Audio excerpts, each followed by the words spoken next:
Fala galera, hoje nós vamos falar sobre o núcleo celular, sua importância e alguns problemas que podem acontecer dentro dele. Mas vamos começar falando de fora para dentro. A carioteca é uma membrana lipoproteica dupla que se comunica com o retículo endoplasmático rugoso e, como vocês devem imaginar, possui ribossomos ali por perto. E ela também tem poros que são espalhados por toda a superfície, permitindo com que haja comunicação entre o que tem dentro do núcleo celular e o que tem fora dele. Mas e dentro do núcleo, o que tem? A gente tem a cariolinfa, que é o líquido ali, tipo hialoplasma, só que dentro do núcleo celular. Também temos os nucléolos, que são essa mancha que vocês estão vendo aí. E ele é muito rico em RNA ribossômico e proteínas e participa ativamente na formação dos ribossomos. Agora, o principal dentro do núcleo é o DNA. E os filamentos de DNA, eles não estão soltos ali dentro do núcleo, até porque senão dificilmente caberia tudo dentro do núcleo. Eles ficam organizados em cromatinas. Basicamente, o DNA está na sua forma de dupla hélice, só que eles se enrolam em proteínas chamadas de histonas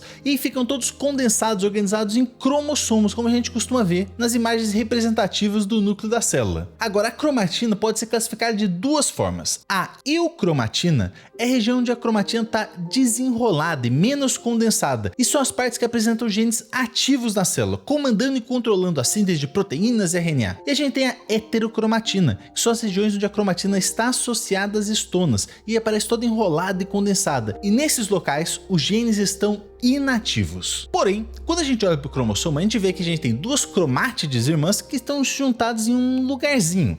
E esse lugarzinho é o centrômero. E a gente pode classificar os tipos de cromossomos de acordo com a posição desse centrômero. Eles podem ser metacêntrico, ou seja, o centrômero está no meio do cromossomo, submetacêntrico, que o centrômero está um pouco afastado do meio, acrocêntrico, que é quando o centrômero está muito próximo dos polos, e telocêntrico, que é quando o centrômero está exatamente em um dos polos. Só que telocêntricos não existem na espécie humana, mas de vários outros animais e outros seres vivos. E esse conjunto de cromossomos, ele não se repete somente igualzinho dentro de um organismo, ele se repete igualzinho dentro de todos os organismos de uma mesma espécie. E por isso cada espécie de ser vivo pode ser identificada justamente pelo estudo desses cromossomos, tanto pela forma, quanto pelo tamanho, quanto pelo número deles. E esse conjunto de cromossomos característicos de cada espécie animal é o que a gente chama de cariótipo. E os cariótipos são diferentes. Você pode ver que os cariótipos de uma ave, por exemplo, são diferentes dos cariótipos de um cachorro, que são diferentes do nosso cariótipo. No nosso caso dos seres humanos,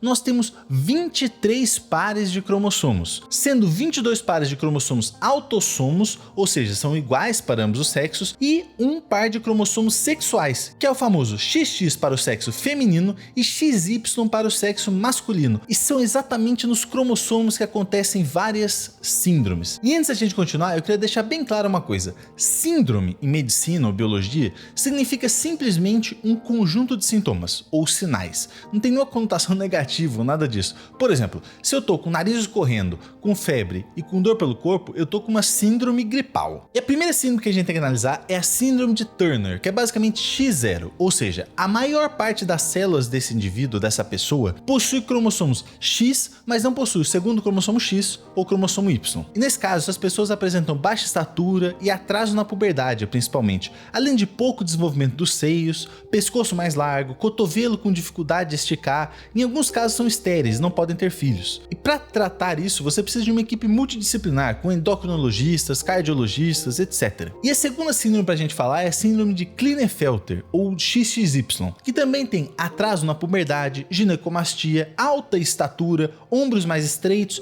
quadris largos, e o tratamento é igualzinho à síndrome de Turner, com uma equipe médica multidisciplinar. Agora, a trissomia mais famosa não está relacionada aos cromossomos sexuais, é a trissomia do cromossomo 21, a famosa síndrome de Down. Nesses casos, esses indivíduos apresentam deficiência mental, um crescimento atrofiado, excesso de pele atrás do pescoço, um tônus muscular mais baixo, o céu da boca um pouco mais estreito, às vezes a cabeça achatada, e o tratamento é diferente das síndromes anteriores. Você precisa de uma intervenção precoce na aprendizagem para desenvolver a capacidade cognitiva dessas pessoas, a monitorização de problemas comuns como da tireoide, tratamento medicinal sempre que for relevante e principalmente um ambiente familiar estável. Vocês percebem como são diferenças minúsculas, é apenas um cromossomo a menos aqui ou um cromossomo a mais ali, isso gera repercussões gigantescas na vida dessas pessoas. Seja no seu desenvolvimento psicológico, seu desenvolvimento mental ou no seu desenvolvimento sexual, essas pessoas são afetadas severamente, além do desrespeito que acabam enfrentando no seu dia a dia pelo desconhecimento das pessoas sobre essas condições. É comum nós seres humanos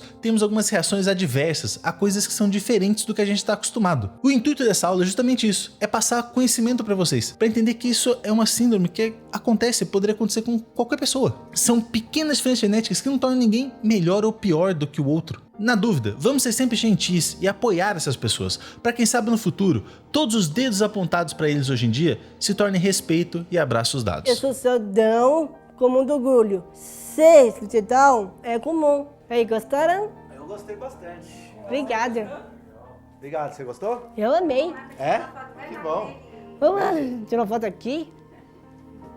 2, 3. Nossa, que orgulho.